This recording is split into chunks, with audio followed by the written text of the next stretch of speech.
स्वरूप आए हैं मेरे ठाकुर जी। आनंद स्वरूप आए हैं मेरे ठाकुर जी।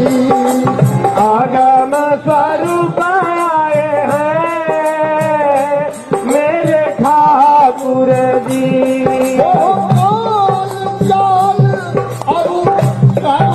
प्रीत जगाए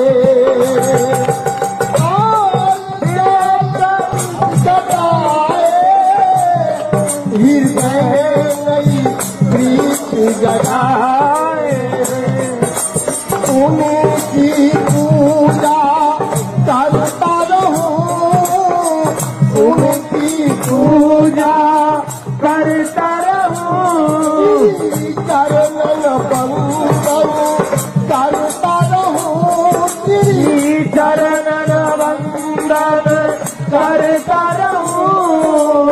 आनंद स्वरूप आए हैं मेरे आनंद स्वरूप आए हैं मेरे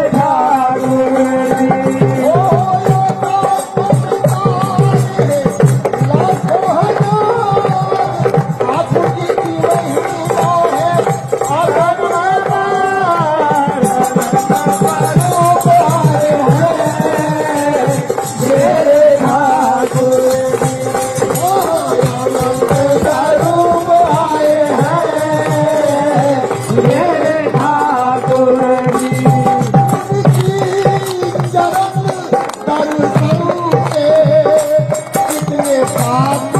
जनों के पाप हारे